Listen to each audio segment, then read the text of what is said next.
Почитувани, добро вечер. Гостин во вечерашнава емисија Став е доцент доктор Васко Стамевски, предавач на Меѓународниот Славјански универзитет. Господине Стамевски, добро вечер за вас. Добро вечер. Во вечерашнава емисија нели ќе поразговараме за актуелните теми во државата и за вашите ставови и мислења околу оделни случувања нели во нашава држава. Деновиве она што е најактуелно е неподржувањето на измените на законите за специјалното јавно обвинителство и за заштита на сведоците. Според евроамбасадорот Бугар, кој што нели пред 2-3 дена беше во Куманово, СЈО е клучната работа која што произлегува од Пружинскиот договор, а политичките партии се обврзале нели да го почитуваат овој договор. Дали според вас ваквите чекори на одредени партии ќе ја продлабочат политичката криза или пак можеби наскоро ќе има разрешување, разрешница на оваа политичка криза која што веќе подолго време трае во Македонија? Па добро, самото формирање на специјалното јавно обвинителство во јавноста предизвика доста полемики, дали е во согласно со уставот, дали не е во согласно со уставот и така натаму, меѓутоа де факто и де јуре постои како такво и веќе нели без малку една година го гледаме на нашата цена, иако може би она што тие на почетокот го најавите дека ќе има разрешница или започнување на многу случаи не се случи. Сметам дека сите овие полемики, премирање околу него, какво е, дали функционира, дали правилно треба да функционира, дали треба да поминат дополнителните закони што ги предлага специјалното јавно обвинителство, тоа е веќе прашање на генерално на политичките партии, затоа што самото негово формирање беше од оно што се вика производ на политички договор.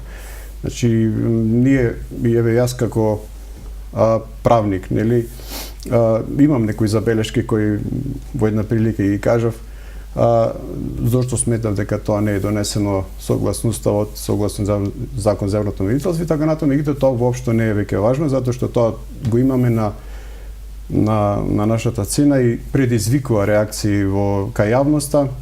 Се отвараат некои случаи, нема се уште завршница, нема што се вика некои попипливи работи, се врти околу претходните, да речеме, претходната постапка и така натаму. Како и да е, кризата што ја имаме кај нас во Република Македонија, политичка зборувам наназад,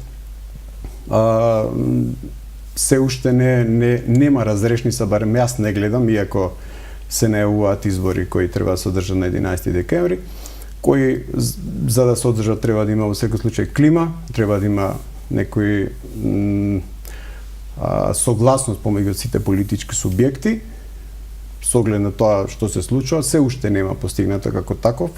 Зборам цврст еден договор и ќе видиме епилогот. Јас не сум убеден дека ќе имаме некој среќно решение во наредни неколку месеци со оглед на тоа како ни се движат работите сега. Една од областите кои што ги предавате на факултетот е безбедност. Според вас, каква е безбедносната состојба во државата со оглед на тоа што веќе последниве неколку месеци се најавува нов втор мигрантски бран, но овој пат од африканските земји? И како државата досега се справуваше со мигрантската криза кај нас?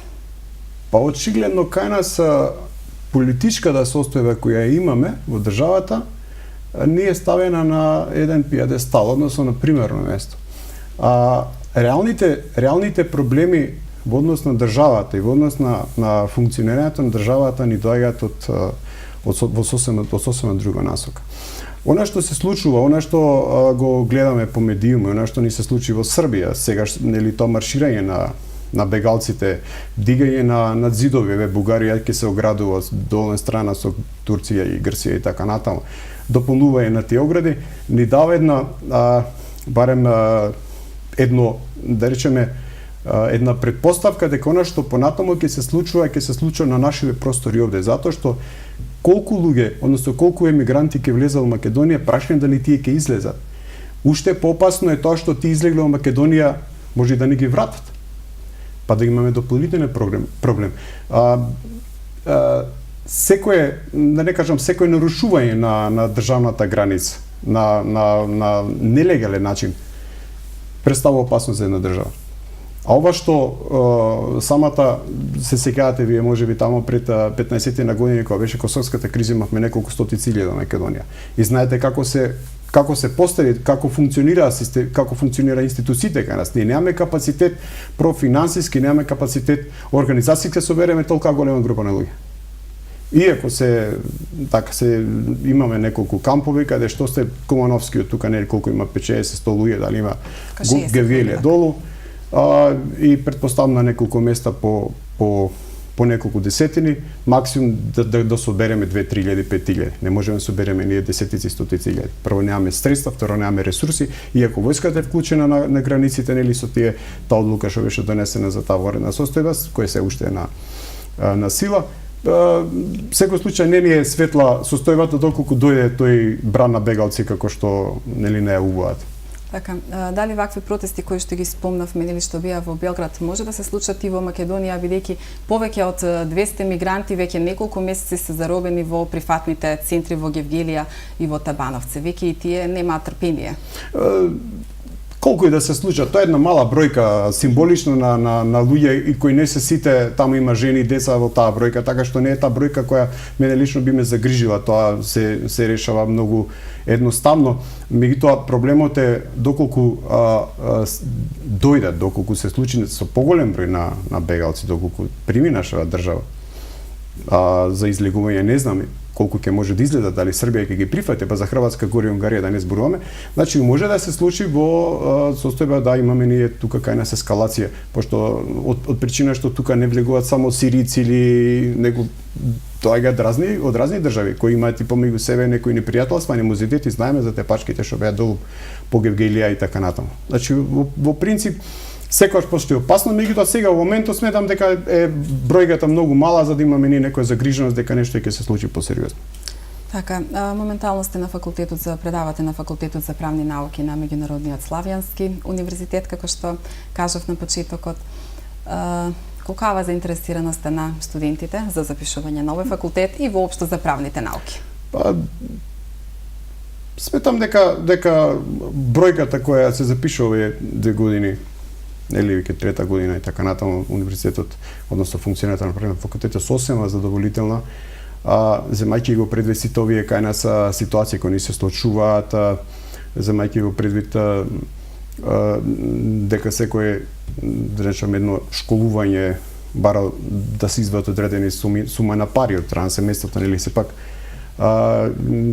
знаеме дека владата условно земено ги форсира техничките науки затоа што има помалку кадар или па од причина што не се отвараат некои фабрики, но во принцип интересот за општествените науки или интересот за правниот факултет на Славјанскиот е сосема задоволувачка и мислам дека има едно така ниво на експанзија. Јас можам слободно да кажам дека нашите, условно земено, една група на студенти кои студираат на Славјанскиот на правниот факултет се задоволни да што го добиваат, задоволни се од професорите, задоволни се од наставата, затоа што секој ден кој плаќа за одредено студирање, нормално сака да му се врати со знаење. Значи не е само да плати одреден сум на пари за тоа да не добие ништо. Се зависи од професорите, се зависи од наставниот кадар и се зависи генерално од климата како функционира еден универзитет. Господине Стамевски, кои се предностите на приватните факултети во однос на државниот универзитет? Пред малку спомнав јас предам и на други, или предам и на Европскиот универзитет дел од предметите на безбедноста, предам и предмети на правниот факултет на Гоце Делчев во Штип. Разликата помеѓу државните и приватните е, според мене, прв и основен услов е достапноста на професорите, на студентите. Барем јас кога студирав во еден период назад, и не гледам дека има нека голема разлика, кога вие на вратата на професорот ќе каже дека прима студенти во понеделник и во четврток од 12 до 2 часот, тоа значи дека ако се во групата запишани 300 студенти, како тие 300 студенти во тие 2 часа ќе добијат доволно информација од професорот ако им треба. Значи приватните универзитети има достапност. Има достапност, можеби не кажам 24 часа, али во текот на денот во секој момент можат, ако не да седат на телефон, може да пратат имейл, она што им треба и веднаш ќе им биде вратено. Затоа што сепак приватните универзитети се пред се универзитети кои имаат капитал од приватни собственици кои не сакаат тоа што го вложиле да го загубат. Значи сето тоа е поврзано. Иако нема едно со друго никаква врска, науката и приватниот бизнис односно бизнисот генерално се различни, но во овој контекст каде што се приватните универзитети и нивното формирање е многу поврзано, затоа што тие сепак зависат од студентите кои се запишуваат таму. А штом професорите не се достапни, штом материјалот што треба да го учат не им е достапен и така натаму, веднаш претпоставам дека ќе добива негативна конотација. И да не многу ја шириме оваа тема, разликата, повторно ќе се вратам, е она што значи достапност, она што значи квалитетот е условно земено индивидуална категорија за секој професор, кој колку знае, колку може да го пренесе на студентите, работа на сопствениот интелект, меѓутоа секој ден сметам дека има доволно капацитет да го тоа пренесе како што треба. Но достапноста и континуитетот помеѓу комуникацијата е една од работите која ги нуди приватното, да речем, приватните универзитети. На еден од приватните универзитети деновиве по наредба на Основното јавно обвинителство Скопје беше спроведена една акција. Според Основното јавно обвинителство постои сомнение дека незаконски се работело на одредениот универзитет. Да, до многу полемики има овие неколку дена, без малку сите медиуми се преполнети со информација околу таа акција на полицијата. Не навлегувам во тоа дали била законска, незаконска и така натаму, јас ќе зборам за она што значи како треба да функционира еден приватен универзитет. Значи, за да може да работи, да може да има некоја студиска програма во некоја академска или во еден од факултетите или како факултет мора да има добиено акредитација од одборот за акредитација. Значи, основното за да почне.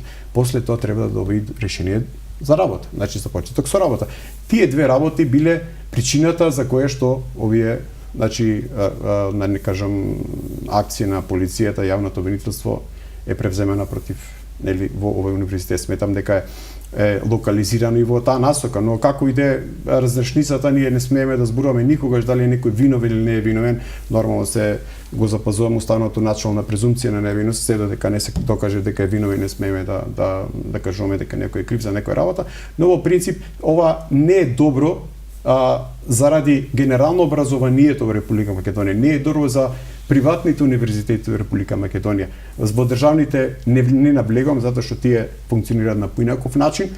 Сега мислам дека секој еден приватен универзитет ќе внимава два пати повеќе кога ќе запишува, како ќе запишува, дали смее да запишува, дали ги има сите потребни документи, дали има акредитирана програма и така натаму. Затоа што видовме дека е лесно и дека може еднутро да затвора полиција на било која врата на универзитет. Значи тоа е еден условно земено, мислам дека е почеток можеби на она што значи разграничување на тоа кој универзитет е добар, кој работи согласно со закон и кој универзитет не работи согласно со закон. Најголемата штета до овај ќе трпат тие студенти кои се запишани таму и кои можеби иако универзитетот мора да има една банкарска гаранција, односно има гаранција за да ги на некој начин да ги згрижи тие студенти, но во принцип замислете некој родител платил 1-2-3 години за некој дете, одвил средства од неговиот личен доход колкафе и одеднаш ништо тоа не важи. Значи тука јас го гледам најголемиот проблем и гледам најголемата штета. Штетата е на студентите, а од тие луѓе што работеле спротивно на законот, сега го треба да се одговара. Така. Една од темите кои што исто така ги разбранува јавноста е се настаните, односно судскиот процес дива населе настаните од ланската година од 9 и 10 мај за тероризам и терористичка организација одговараат 37 лица од Косово и Македонија. Во оваа акција, сите знаеме дека 8 животи на македонски полицајци се загубени. Што мислите за овој судски процес досега, како се одвива од ваша правен аспект и колкави казни следуваат за ваквите дела? Казните се многу високи, значи доживотен затвор и така натаму.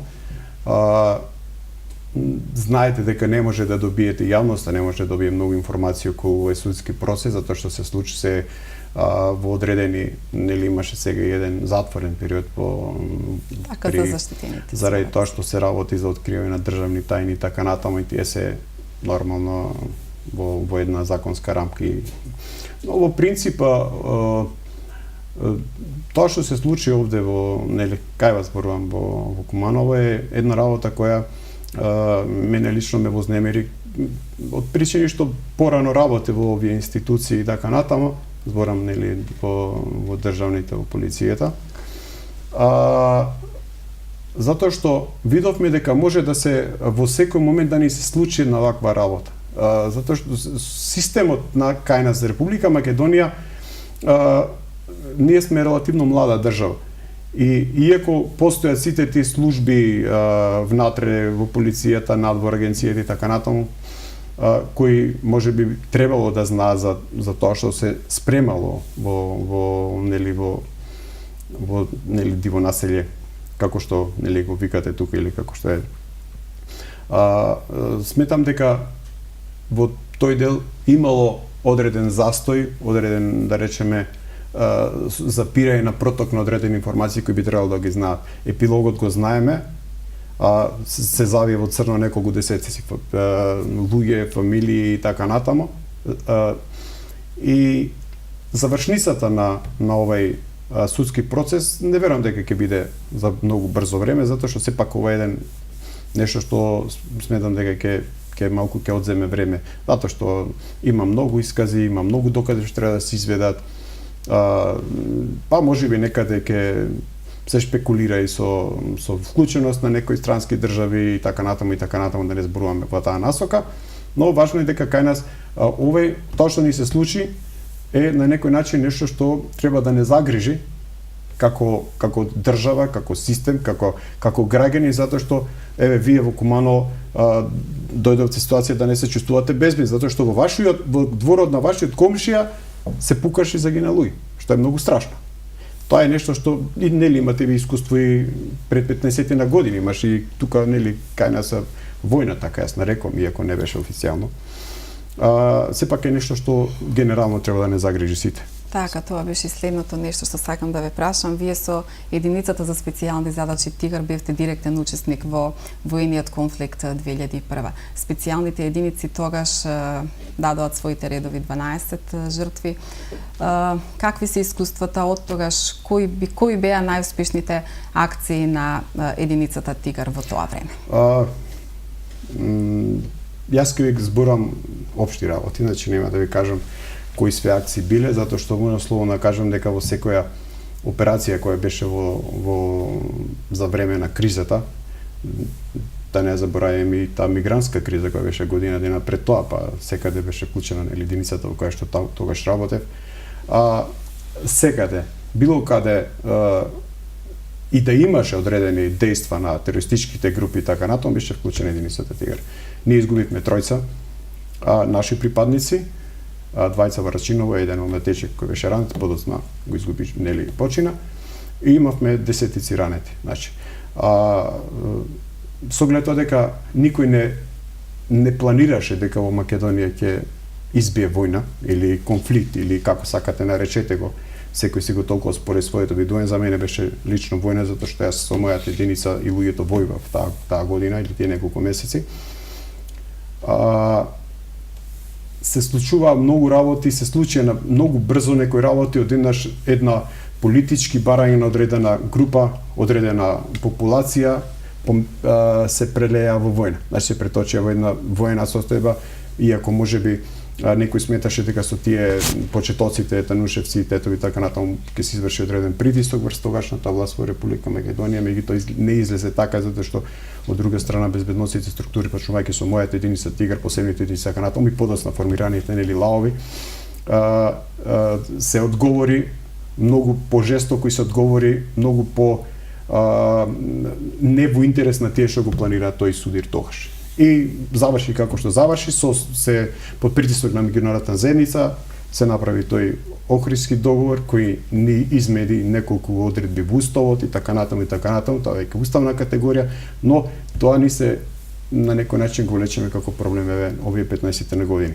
Значи, јас останав жив, остана живи некои мои соборци, некои го изгубија животот, некои ги рани, некои влечат последици од тоаш, но како и да е, лошо е, ова што се случи минатата година, на некој начин само се надоврзува дел исто од мојата единица, колеги мои со кои што сум работел, погинаа, го изгубија животот. Така што е неблагодарно да се коментира за ова цела состојба, меѓутоа е, на некој начин нешто што треба да не учи, треба да ни даде нас одредени сознанија, одредени искуства, да видиме што не треба или на кој начин треба да се прави. Тоа е прилика за тоа би било. Годинава беа одбележени 15 години од формирањето на единицата за брза интервенција Лабови.